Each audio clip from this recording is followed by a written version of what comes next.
Hello, শুভ সন্ধ্যা সবাইকে।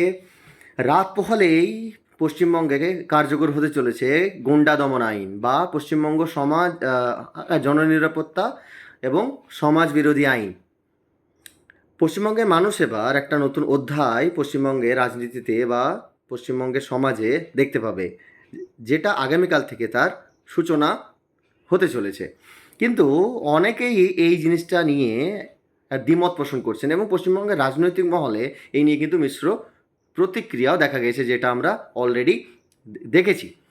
আচ্ছা, এবার জেনে নেওয়া যাক যে এই সমাজ বিরোধী আইন বা গুন্ডা দমন আইন কী এবং কী কারণে ঠিক এইটার প্রয়োগ মাননীয় মুখ্যমন্ত্রী শ্রী শুভেন্দু অধিকারী বা বলতে গেলে বিজেপি আর সরকার এইটা নিয়ে এসেছে।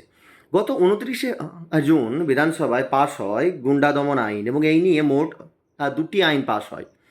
ঠিক কী কী ইস্যু নিয়ে এই আইনটা আনা হয়, তার কারণ হচ্ছে যে এই আইনটি যখন বিধানসভায় পাস করায় তখন মুখ্যমন্ত্রী শুভেন্দু অধিকারী বলেছিলেন যে পশ্চিমবঙ্গে গত 15 বছরে পুলিশ তথা প্রশাসনের যে বেহাল দশা, মানে ঠিক ওই নেতাদের হাতে বা গুন্ডাদের হাতে, মাফিয়া থেকে আরম্ভ করে সিন্ডিকেট, এদের হাতে যে আইন এবং প্রশাসনের যে একটা পুলিশ প্রশাসনের বেহাল একটা চিত্র দেখা গেছে, ঠিক সেইটাকে মানে শোধরাতে এই আইনটা আনা হচ্ছে।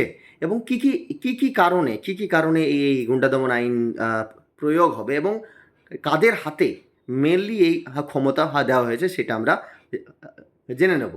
দেখুন, যারা মুখ্যমন্ত্রীর কথায় বা আমাদের এই আইনের ভিত্তিতে এইটা বলা চলে যে বিভিন্ন ধরনের সমাজবিরোধী কাজ, যেমন বেআইনি সমাবেশ, কোনো জায়গায় কোনো মানুষকে, সাধারণ মানুষকে থ্রেট দেওয়া বা কোনো ধরনের বেআইনি কাজ করা বা কোনো ধরনের মানে কোনো কারোর প্রাণনাশের হুমকি দেওয়া, এই ধরনের যদি কেউ কাজে ইনভলভড থাকে, শুধু ইনভলভডই নয়, এবং পুলিশ তথা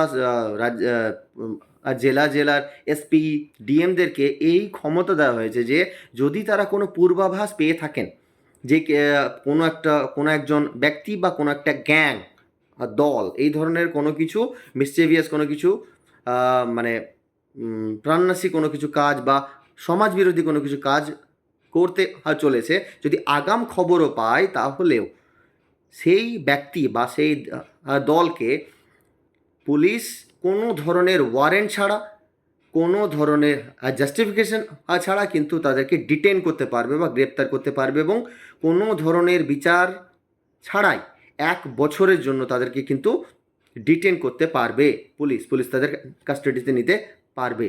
এই আইনটা কিন্তু কাল থেকে কার্যকর হতে চলেছে।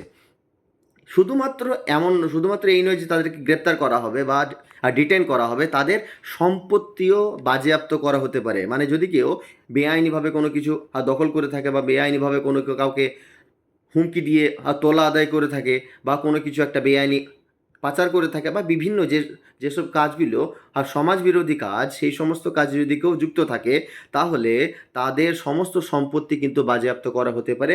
এই রকম কিন্তু এই আইনে বলা আছে। এবং সেই জন্যই এটা খুবই গুরুত্বপূর্ণ একটা দিক যে পশ্চিমবঙ্গের রাজনীতিতে আগামীকাল থেকে একটা নতুন যুগের সূচনা হতে চলেছে। যদিও পশ্চিমবঙ্গের রাজনীতি মহলে কিন্তু এইটাকে নিয়ে একটা মিশ্র প্রতিক্রিয়া দেখা গেছে। বিরোধী দল যদিও আক্ষরিকভাবে কোনো ধরনের মানে বিরোধী দল তো পশ্চিমবাংলায় নেই, সবাই তো এখন মানে সরকারের দিকেই ঝুঁকে আছে, তবু যারাই বা যে বিরোধিতা করছেন, যেসব দল বা যেসব রাজনৈতিক ব্যক্তিত্বরা, তারা বলছেন যে এটাতে এই বিলটা অবশ্য ভুলভাবেও সরকার প্রয়োগ করতে পারে, যদিও সেটা সময় সাপেক্ষ ব্যাপার, সেটা আমাদের সময় উত্তর দেবে। তবে কাল থেকে যে জিনিসটা সবথেকে বেশি গুরুত্বপূর্ণ হতে চলেছে, যে প্রত্যেকটা মানুষের মুভমেন্ট, প্রত্যেকটা মানুষের কার্যকলাপ, যদি পুলিশ বা প্রশাসন যদি কোনো ধরনের আভাস পেয়ে থাকে যে এইটার দ্বারা সমাজের ক্ষতি হবে বা সমাজের কোনো মানুষের সমাজের জনজীবনে এইটা কিন্তু খারাপ প্রভাব ফেলতে পারে বা ক্ষতি করতে পারে, তাহলে কিন্তু পুলিশ নির্বিচারে কিন্তু সেই ব্যক্তি বা সেই দলকে বা সেই গ্যাংকে কিন্তু গ্রেপ্তার করতে পারে, এবং শুধু গ্রেপ্তারই নয়, 1 বছরের জন্য ডিটেন করতে পারে, এবং তার সঙ্গে সঙ্গে কিন্তু সমস্ত ধরনের সম্পত্তি বাজেয়াপ্ত করতে পারে। তাই আগামীকাল থেকে অবশ্যই পশ্চিমবঙ্গের সমস্ত মানুষই আশা করা যায় অনেকটা শান্তিতে, অনেকটা নিরাপত্তার মানে খুব নিরাপদে এবং খুবই মানে তারা নিশ্চিন্তভাবে থাকতে পারবে। এবং অবশ্যই যারা এইসব সমাজবিরোধী কাজের সাথে যুক্ত আছে তাদের অবশ্যই শাস্তি হবে এবং তাদের বাড়বাড়ন্ত কিছুটা হলেও কমবে। দেখা যাক কী হয়। অবশ্যই কাল 13ই জুলাই, কাল থেকে আরও আমাদের পশ্চিমবাংলায় আইনটা বলবৎ হতে চলেছে, গুন্ডা দমন আইন। দেখা যাক কী হয়। আমাদের অবশ্যই সবার নজর থাকবে এই দিকে। নমস্কার, ধন্যবাদ।